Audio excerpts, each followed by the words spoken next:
Hi, and good Thursday to you, and thank you so much. Most certainly, if you're catching the late show, thank you for staying up. If you're catching the early show, thank you for staying in what is going to be and what is a beautiful evening outside. A little slow to get started today, temperature-wise, but after things warmed up and into the 60-degree range, it was absolutely a beautiful day in the neighborhood. I've got another one staring at us tomorrow. Even a pretty nice weekend, at least the first half of it weather-wise. Showers are going to roll in for the last half, and it's going to be a pretty active weather pattern in regards to showers and storms throughout the rest of the forecast next week. But the warm air is going to stay in place, I'm glad to report. And I'll be glad to report most all of your forecast in more detail in just a few moments. And that will, of course, include us starting off tomorrow at right around the 39-40 degree range, which is 15 degrees or so better than what we did this morning. So all in all, definitely improvement into our first full week of spring. Let's hope it continues to follow that pattern. Tonight's program will follow a couple of reports, an annual event, which is now just maybe a day or two less than 6 weeks away. Caught me off guard as to how close it is, and we'll tell you more on something different this year, and it's not necessarily good news either to add to this annual report. An answer to the request for bond pending his appeal on behalf of former mayor of Paintsville, Bob Porter. I'll have that for you in just a few seconds. And did Logan get out of town just in time yesterday to make it to the biggest truck show in America with their new bodies attached to a couple of trucks? I'll give you that answer as well in just a few moments. Before we get to that and some other headlines and information, there was a fatal structure fire in eastern Kentucky since I saw you last. Very early this morning, Kentucky State Police Post 9 out of Pikeville received a call, as did firefighters, of a structure fire in Island Creek. Per their preliminary investigation, detectives with the Kentucky State Police and Post 9 have discovered that emergency personnel did find and determine it to be one adult female inside the home, and they have since identified her as 53-year-old Connie Holt of Island Creek, who was pronounced dead at the scene by the Pike County coroner, Russell Roberts. The cause of the fire and her death is still under investigation, but it happened early this morning in Island Creek. Once again, 53-year-old Connie Holt, pronounced dead at the scene. Got this in. It's going to make its way over to our community calendar. Not tonight, because it's made its way here for a headline. If you want to stop smoking, and you have a little trouble, as most everyone does, I've got some help for you. It's right here, and it's local. Join the American Lung Association's 8-week quit smoking program, conveniently held at the McGoffin County Health Department. Hundreds of thousands of people have become smoke-free through a Freedom from Smoking group clinic, which offers a structured, systematic approach to dropping the habit. Overseen and certified by a facilitator, you will learn how to know if you're really ready to quit, medications that can increase your success, lifestyle changes to make quitting easier, how to prepare for your quit day. I thought it was quiet day. That didn't make sense. How to prepare for your quit day, coping strategies for managing stress and avoiding weight gain, and how to stay smoke-free for good. The Freedom from Smoking Group Quit campaign starts on Tuesdays, March the 28th. It's Tuesdays at 4 o'clock at your McGoffin County Health Department, and that is coming up very soon. That's actually next Tuesday, so glad I got that in. Thought I had a few days. Next Tuesday for the first one. If you have any questions, call the Health Department, 349-6212. We have an answer via these court records in regards to the request by former Mayor Bob Porter of Paintsville to be released from federal prison, specifically the federal medical facility he is incarcerated in Lexington, released on bond pending his appeal. Porter made a plea to the court for a bond for him to be released from federal prison during the appeal process, for which he has also requested, following his 4-day jury trial, to which he was sentenced afterwards to 48 months in prison and 2 years of supervised release and a $4,000 fine. The court, however, in its decision notes that during the sentencing hearing, he didn't ask the court to consider releasing him during any subsequent appeal, even though he filed notice for appeal on January the 19th. He also moved for a bond then, pending his direct appeal. The United States Court of Appeals for the 6th Circuit Court denied the motion without prejudice because Porter failed to seek bond first in this case as required by the federal rule. The court says that a person who has been found guilty and sentenced to a term of imprisonment but has filed an appeal must be detained unless the court makes two findings: that the person is not likely to flee or pose a danger to the safety of any other person or the community, and that the appeal is not only for the purpose of a delay and raises a substantial question of law or fact likely to result in a reversal, a new trial, a sentence that will be reduced, or a reduced term of imprisonment.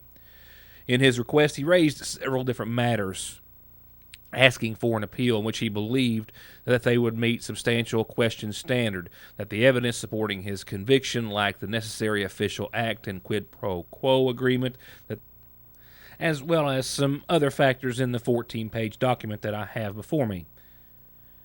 However, the government responded saying that the evidence presented at trial shows that Porter directed the police department to use Crisis Wrecker Service as the preferred towing service, that Porter steered city business to Crisis Construction Company in violation of mandatory bidding requirements, and that Porter pressured city council members to approve payment of a storage bill, going as far as to withhold the bill itself from council members.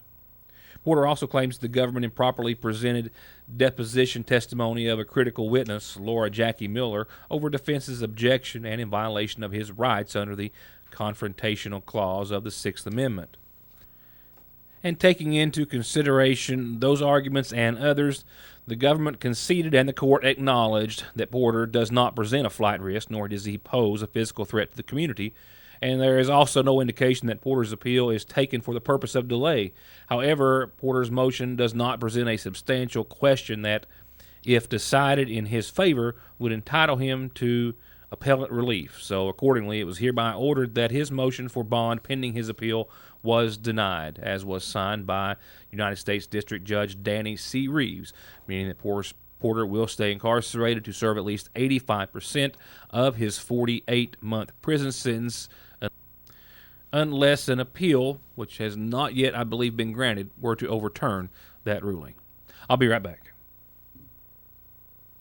To get high-speed internet on their state-of-the-art fiber optic network for all of your home and business solutions, or to watch TV without a contract on over 200 digital channels with superb quality, or stay connected with family and friends with 24/7 telephone service you can always depend on, contact Foothills Broadband today. Or just click on their link to the right to find out how they're working to provide the latest in communications at affordable prices with exceptional service at Foothills Broadband.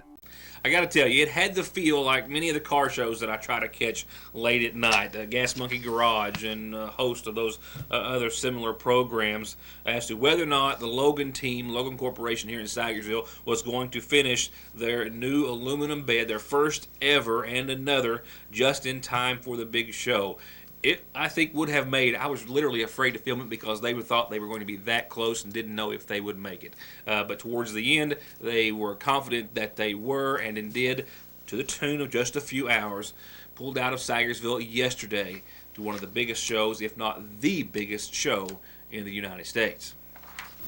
After all the planning and moving to their new location, and I'm sure all of the blood, sweat, and tears and concerns that went with that, all the grinding and welding and fabrication that has gone on in their new facility here in McGoffin County, all the hiring of new employees that we've caught you up to date on, and all the equipment they had to install and the materials they had to move in just last week.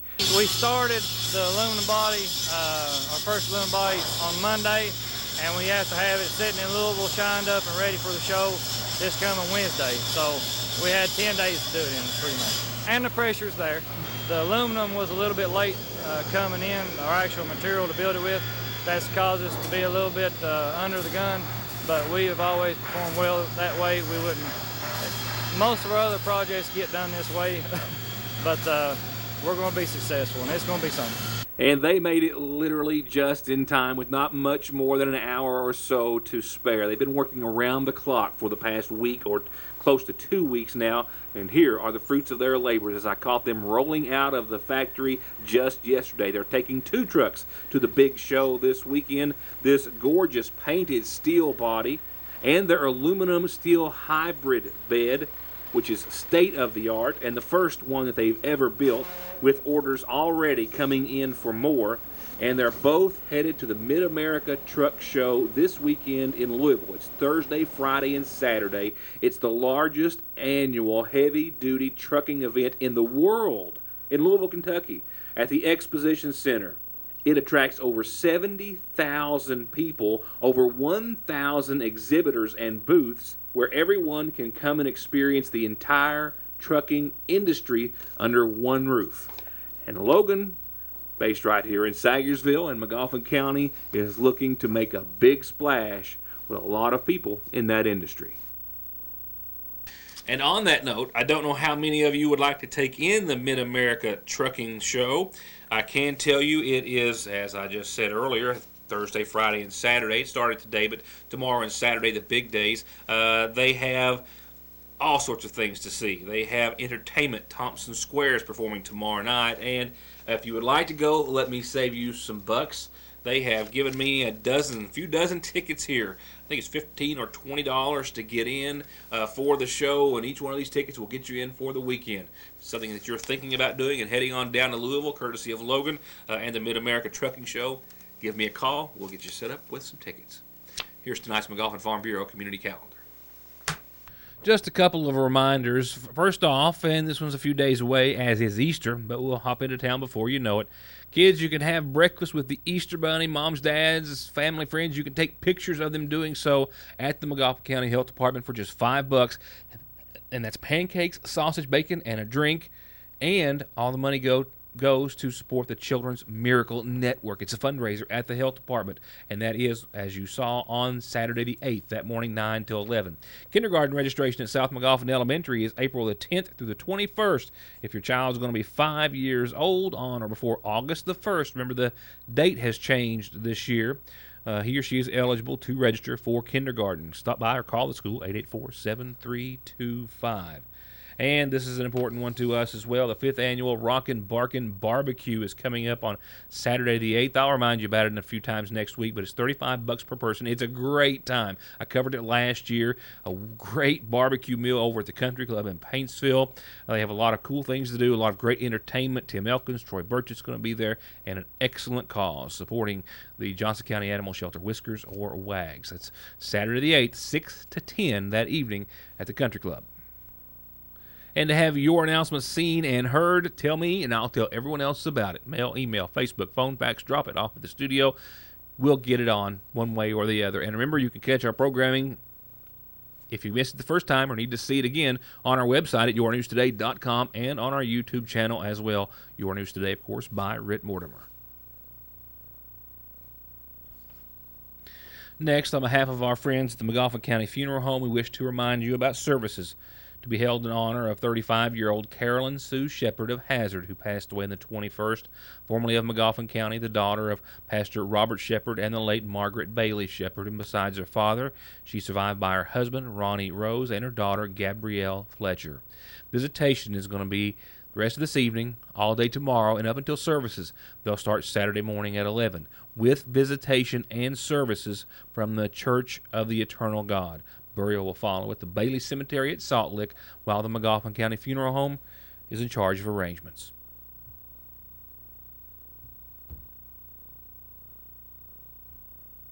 I guess everything is relative to some degree. A few weeks ago, we were enjoying the 70s, some unusually warm temperatures and conditions, and everything was budding and blooming, and we were weeks away from spring, but it felt like we were here, and everyone was ready to get on with the season. Then a cold snap that just ended changed all of that, and now it's like, surprise, spring is getting ready to bloom again.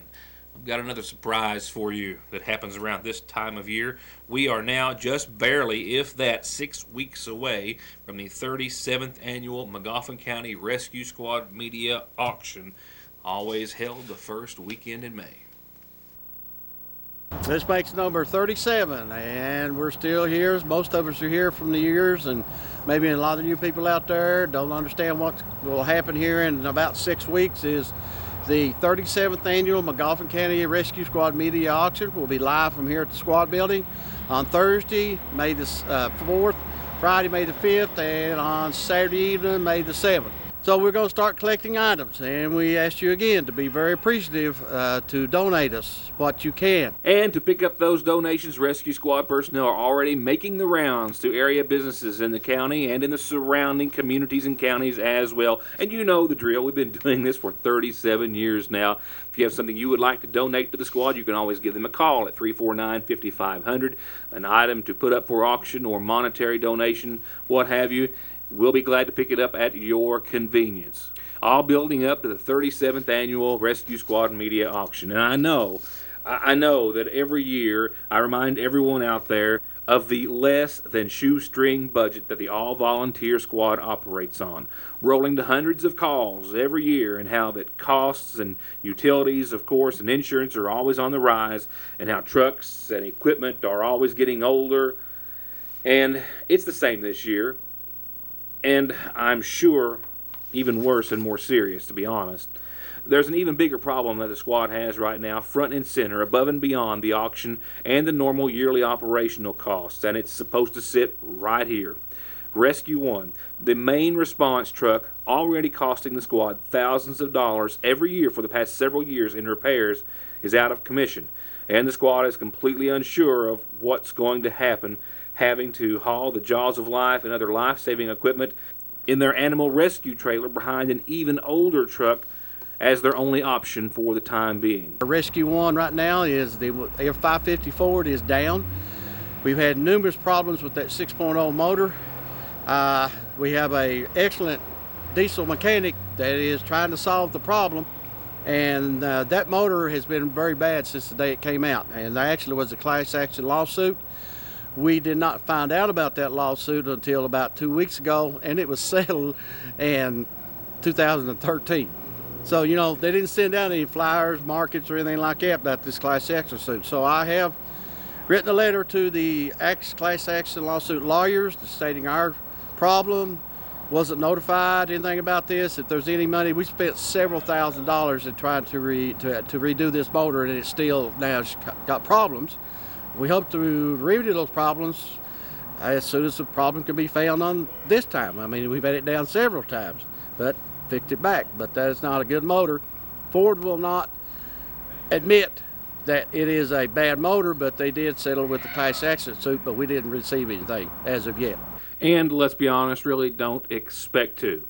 And of course, all the money that is so graciously donated and raised for the Rescue Squad auction by so many of you will have to go towards operating costs and not in any form or fashion towards the purchase of a new truck. So donations for the auction, so as always, graciously appreciated and put to such good use.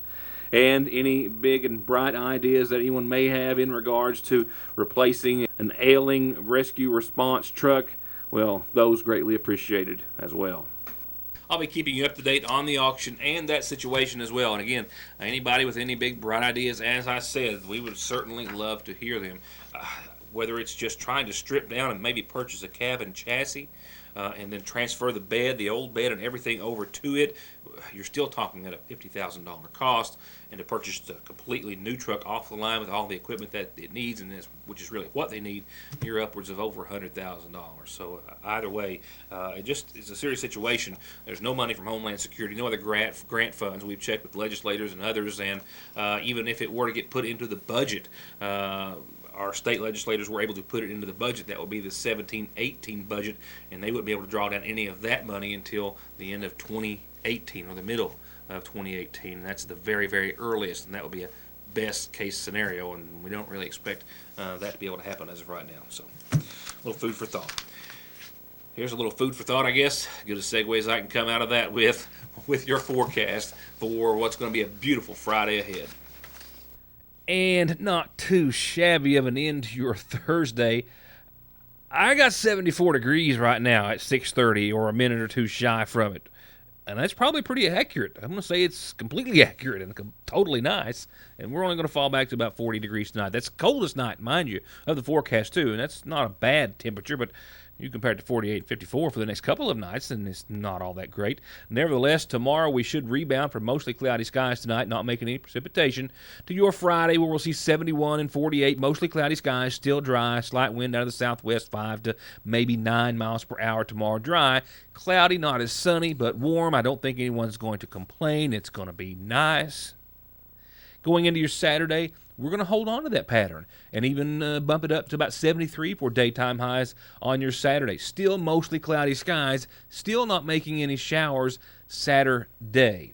The timeline right now that I've got for you says that we do have a chance of some showers, maybe even thunderstorms, and right now, midnight, maybe 1 o'clock Sunday morning. I'll have more on that for you tomorrow, but right now I'm thinking Saturday pretty much while we're all up and out, will be dry across the board until late that night and almost into your Sunday. Speaking of which, once those showers and maybe a few thunderstorms get rolling during the overnight, they are a likelihood for Sunday. 69, 53. Temperatures are going to hold tough throughout the rain, but a wet one on your Sunday. And then Monday, maybe a little more of the same lingering. Actually, a brief break. Some lingering showers early Monday, maybe some partly sunny skies, and maybe a few hours of dry conditions. Temperatures still in the low to mid-70s. But by Monday night, another round. Yeah, that's another round of showers and possibly some thunderstorms that rolls through and then bleeds over into your Tuesday with temperatures still hovering near the 70-degree mark. Wednesday of next week looking on, temperatures still in the mid-60s and upper 60s by Thursday of next week. No end of the beautiful weather, temperatures at least in sight. And that's going to wrap it up for tonight. I can tell you this for tomorrow's programming, that I did have a couple of cameras at the Veterans Meeting at the Community Center that started at 5:30. A host of organizations, the Veterans Affairs Commissioner, and others to be in attendance. We'll have a report on tomorrow night's show as well as other exclusive news and information. Hope to see you then. Good night, and thanks for watching.